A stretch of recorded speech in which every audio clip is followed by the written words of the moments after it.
Tu connais sûrement ces proverbes. Quand la caravane passe, les chiens aboient. Ou encore, la bave du crapaud n'atteint pas la blanche colombe. C'est beau à entendre. Tout le monde aime les citer. Tout le monde croit les comprendre. Mais laisse-moi te poser une question. Quand quelqu'un te manque de respect, quand quelqu'un te provoque devant tout le monde, quand quelqu'un cherche à te faire perdre ton sang-froid, est-ce que tu restes vraiment cette caravane qui continue d'avancer? Ou est-ce que tu t'arrêtes pour répondre à chaque chien qui aboie? Parce qu'il est facile de connaître un proverbe. Le plus difficile, c'est de le vivre. Et c'est exactement ce que nous a montré le match entre la France et le Paraguay. Pendant plus de 90 minutes, le Paraguay n'a pas seulement essayé de battre les Bleus, il a essayé de les faire sortir de leur match. Des provocations, des paroles, des contacts rugueux, une pression constante. Chaque geste semblait poursuivre le même objectif, faire perdre à la France ce qu'elle avait de plus précieux, sa lucidité. Car un joueur qui perd son calme oublie son objectif. Et un homme qui oublie son objectif devient facile à manipuler.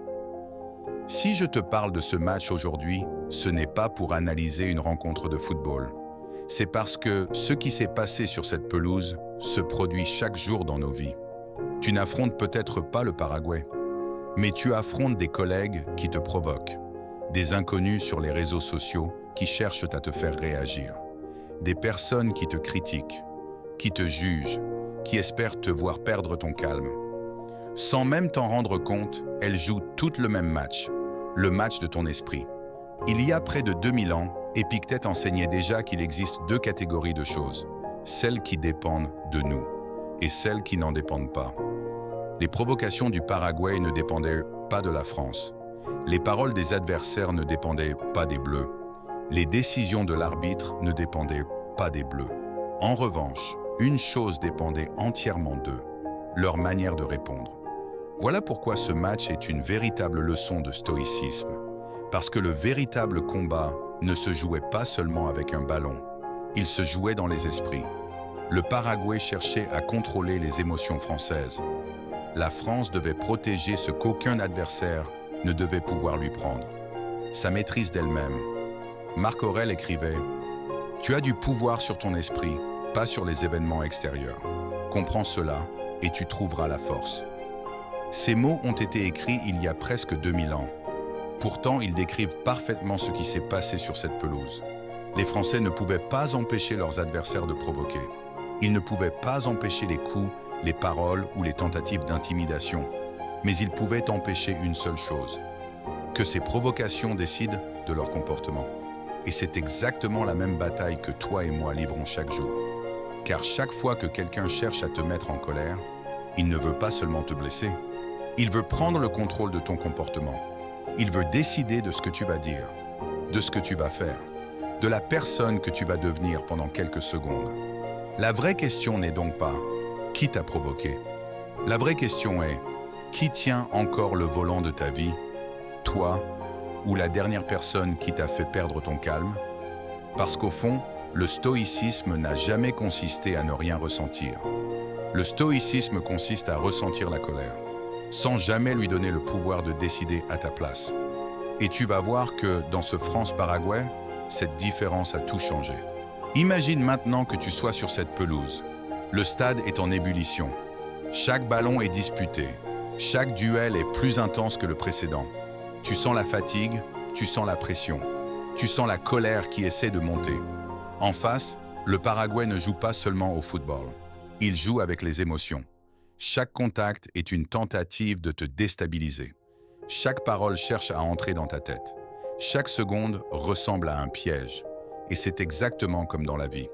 Certaines personnes ne cherchent pas à avoir raison. Elles cherchent simplement à te faire perdre ton calme. Parce qu'elles savent une chose. Un homme qui agit sous l'effet de la colère devient prévisible. Et lorsqu'un homme devient prévisible, il devient facile à vaincre. Sénèque écrivait que la colère est une courte folie. Réfléchis à cette phrase. Pendant quelques secondes, tu crois reprendre le contrôle. En réalité, tu viens de le perdre. Combien de relations ont été détruites par quelques secondes de colère? Combien d'amitiés se sont terminées à cause d'un seul mot? Combien de carrières ont basculé pour un geste que l'on regrette toute une vie? Le Paraguay espérait exactement cela. Un carton rouge, une faute inutile, une réaction impulsive, peu importe laquelle. Il suffisait que la France oublie son objectif. Mais les plus grands adversaires ne sont pas toujours ceux qui sont devant toi. Les plus dangereux sont souvent ceux qui vivent à l'intérieur de toi. Ton ego, ton impatience, ton besoin d'avoir le dernier mot, ton envie de répondre immédiatement. Marc Aurèle rappelait qu'il est inutile de se mettre en colère contre les événements. Ils ne savent même pas qu'ils existent. Ce qui te fait souffrir n'est pas toujours ce que l'autre fait. C'est la manière dont ton esprit décide d'y répondre. Puis arrive ce moment, le penalty. Des millions de regards, des millions d'attentes. Un stade entier retient son souffle. À cet instant, il n'y a plus de provocation, plus de paroles, plus de contact. Il n'y a plus qu'un homme face à lui-même. Voilà pourquoi ce penalty est bien plus qu'un geste technique. C'est une démonstration de maîtrise. Respirer, faire taire le bruit, revenir à l'instant présent. Ne penser ni aux provocations passées, ni aux conséquences futures, seulement au geste, seulement à l'objectif. Et c'est exactement ce que les stoïciens appelaient « vivre dans le moment présent ». Là où ton esprit cesse de courir après ce qu'il ne contrôle pas, pour revenir vers ce qu'il contrôle encore, son action, son jugement, sa décision. Dans ta vie, tu tires aussi des pénaltys. Le jour où tu dois passer un entretien, le jour où tu annonces une décision difficile, le jour où quelqu'un essaie de te rabaisser devant les autres, le jour où tout ton corps te dit de répondre. C'est précisément à cet instant que ton caractère est révélé. Tout le monde peut rester calme lorsque tout va bien. La véritable force apparaît lorsque tout t'invite à perdre ton équilibre. Le Paraguay voulait gagner une guerre psychologique. La France a compris une chose essentielle. On ne répond pas à la provocation. On répond à son objectif. Et cette règle peut transformer toute une existence. À partir du moment où ton objectif devient plus important que ton ego, plus personne ne peut réellement te manipuler. Parce que celui qui maîtrise ses émotions possède un avantage que rien ni personne ne peut lui retirer. Sa liberté intérieure. Alors qu'est-ce qu'il faut retenir de ce France-Paraguay? Que la victoire ne se joue pas seulement au tableau d'affichage, elle se joue d'abord dans l'esprit. Le Paraguay a essayé de faire perdre à la France quelque chose de plus précieux qu'un ballon. Son calme, sa lucidité, sa maîtrise. Et c'est exactement ce que la vie essaie parfois de nous voler. Elle nous envoie des critiques, des humiliations, des échecs, des injustices. Des personnes qui nous provoquent, pas pour nous détruire, mais pour voir si nous allons abandonner nos principes. Les stoïciens nous rappellent une vérité que notre époque oublie souvent. La véritable force n'est pas de gagner tous les combats. La véritable force est de choisir ceux qui méritent d'être livrés. Demande-toi combien de temps tu as perdu à répondre à des personnes qui ne méritaient même pas ton attention.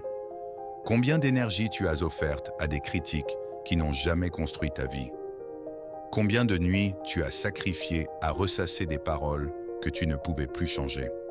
Marc Aurèle écrivait « La meilleure vengeance est de ne pas ressembler à celui qui t'a fait du mal. » Quelle phrase extraordinaire!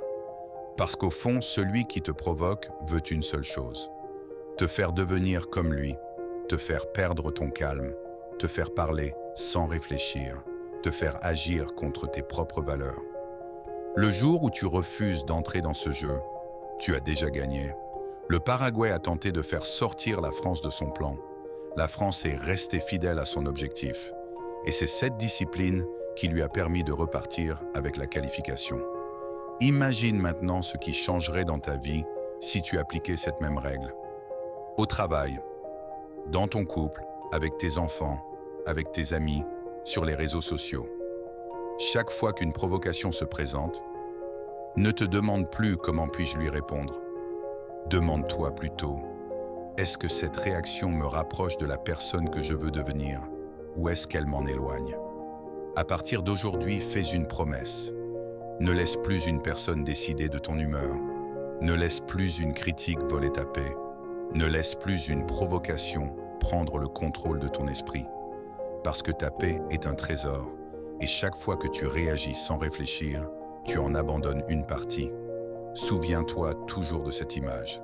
La caravane continue sa route. Elle ne s'arrête pas pour convaincre les chiens d'arrêter d'aboyer. Elle avance, elle garde sa direction, elle atteint sa destination. Toi aussi avance, garde ton cap, protège ton esprit et laisse les autres perdre leur énergie pendant que toi, tu construis ta vie. Car la plus grande victoire n'est pas de faire taire ceux qui te provoquent. La plus grande victoire est qu'ils ne puissent plus jamais te détourner de ton chemin. Si cette vidéo t'a apporté quelque chose, écris simplement en commentaire. Je garde le cap, ce sera ton engagement envers toi-même. Et si tu veux apprendre à développer un mental que rien ne peut ébranler grâce aux enseignements des plus grands philosophes stoïciens, abonne-toi à la chaîne. Chaque semaine, nous transformons la sagesse de Marc Aurèle, d'Épictète et de Sénèque en outils concrets pour affronter les défis de la vie moderne. En attendant notre prochaine rencontre, souviens-toi d'une dernière chose. Tu ne contrôleras jamais les provocations des autres, mais tu peux toujours choisir la personne que tu décides d'être face à elle. Et c'est là que commence la véritable liberté.